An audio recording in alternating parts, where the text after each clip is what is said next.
Alright guys, so this is the after build here. This is the body that I ended up doing.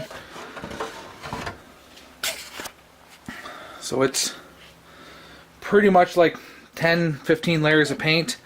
I went with a couple layers of that Lake Flame, I think it's called, from Tamiya. And then some silver, and then some metallic blue, and then brilliant blue, and then dark blue, I believe it is, and then black as the inside.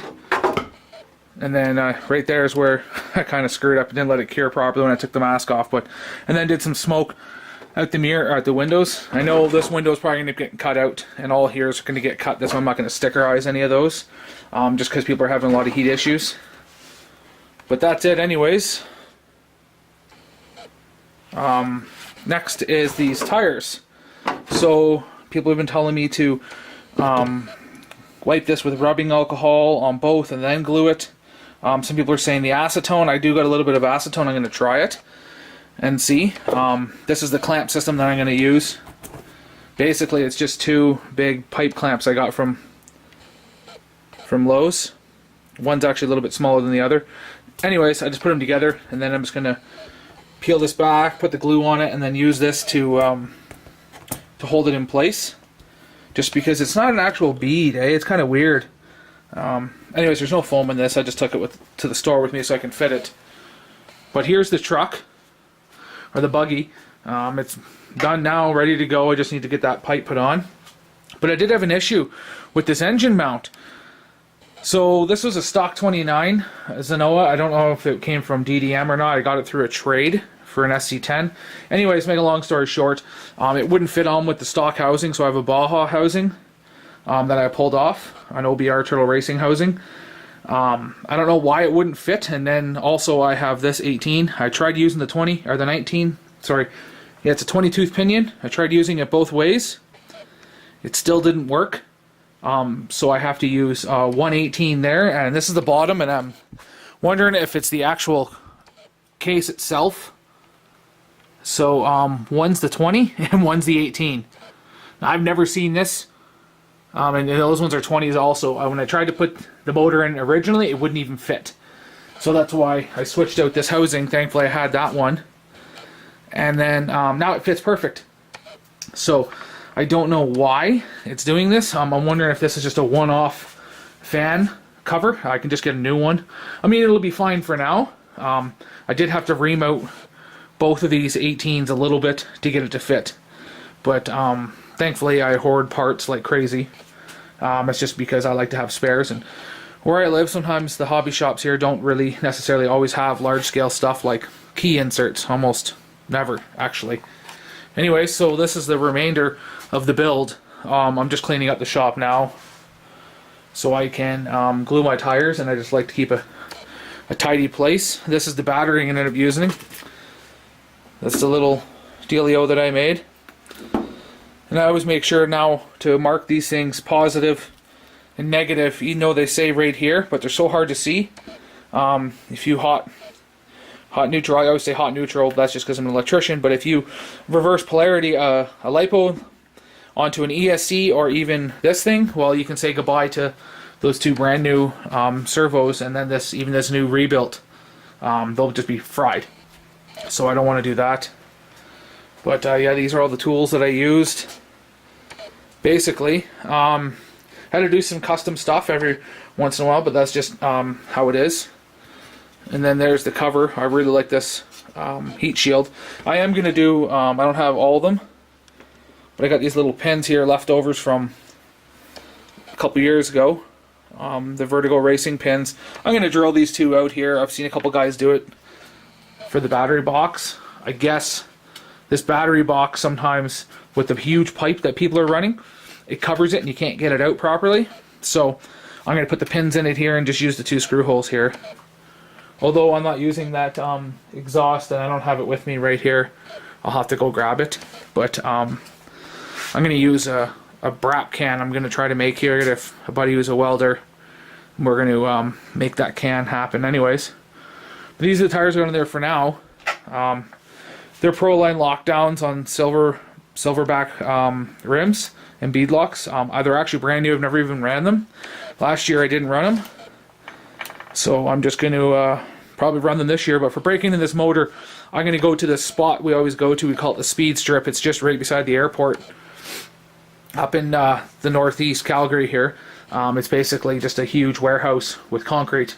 And I'm going to run these, I got these other tires over here. I'm going to run these on it. Just some HPI tarmac busters. You know, I don't want to run lockdowns on concrete. These things are so expensive, these tires. After exchange, up here in Canada, with exchange and duty and taxes, you're looking at about $100 a tire. It's cheaper to actually buy Honda Civic tires, which I actually have to buy before I buy another set of these. So it's pretty sad right now with our exchange rate. Those are my other 10 scales. There's the motor I did put in it. I realized it fits perfect without any issues. Just this one doesn't, which I find it very, very weird. And I am going to be running just a stock pinion and a used, it's pretty good though, it's in good condition, MIP clutch. I really like them. I run it on my 5T. And I'm going to run it on this. And then possible upgrades I'm going to get almost right away are probably skid plates on the front and back.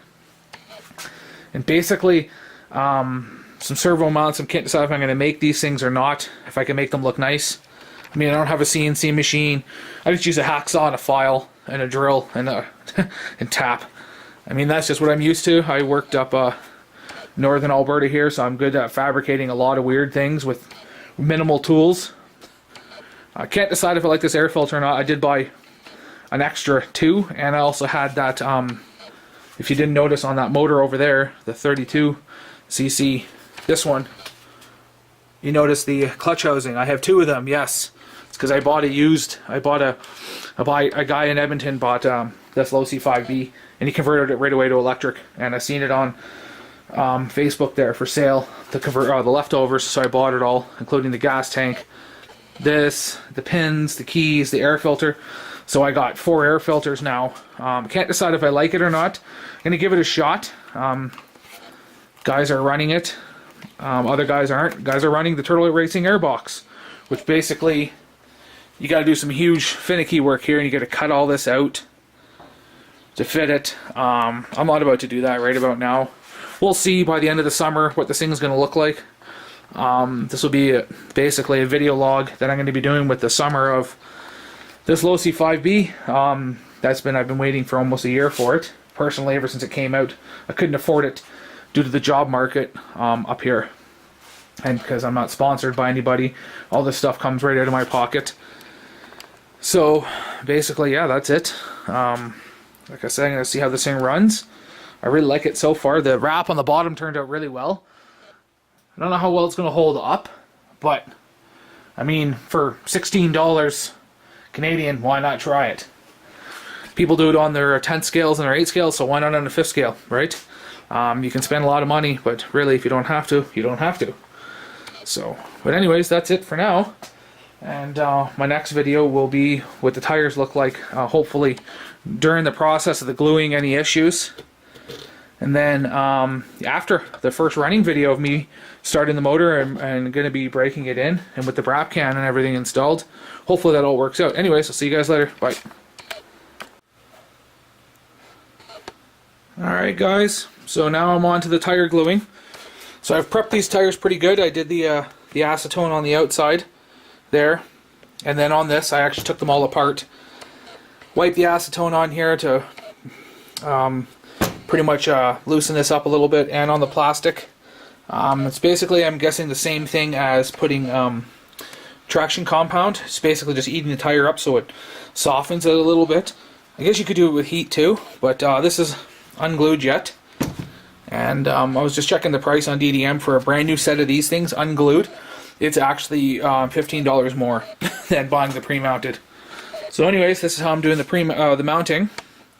Basically, I'm using this glue here, and then the team associated stuff as well. So I've devised this clamp system me and my friend Alan came up with. Basically, it's just 2 hose clamps together, and that's basically it. And the first section on here, I put in this glue, a whole bead on the inside. I've marked the tire, not on this one, but I started on this side where it says TLR and went around. You want to make sure you put a good even amount.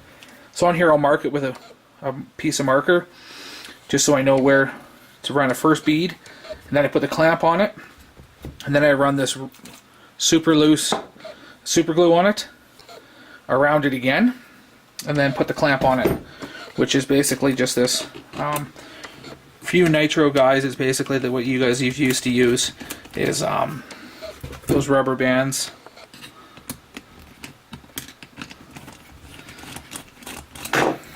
And then basically it's just two hose clamps.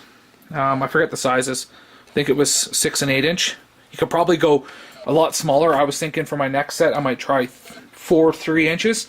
So basically having these things spread out, because as I was trying to tighten it, it started tightening only in 1 or 2 spots. But it did raise up a little bit here, but that's okay for the first. This is the first one I did. And then the back I'm going to do right now.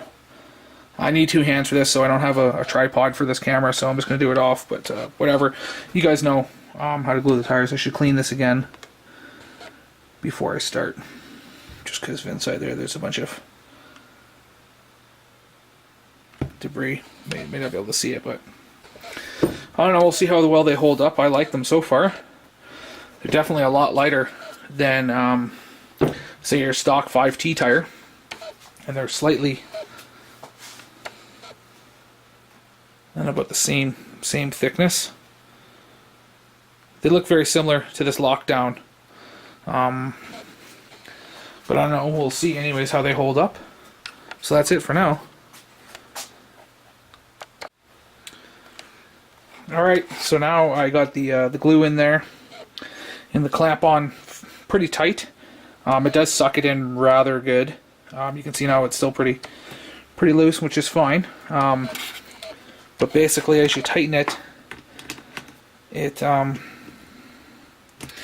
to squeeze out a little bit, which you kind of want. This stuff is super thin. It's almost like water, which is good because then you can kind of just make sure it gets into the bead all the way, then clamp it down. Definitely prefer bead locks, but these are a lot lighter. There we go. And then basically I'm just wiping off the excess. I did notice that if you use toilet paper, there's a weird reaction, and the super glue will set it on fire. It gets super hot and then it can combust and produce some really weird, strange gases. So just keep that in mind. The stuff can be pretty toxic. Although super glue was invented for cuts and scrapes by, I believe, by the U.S. Army. So you can put it on a cut if you really have to. They do use it in veterinarians a lot.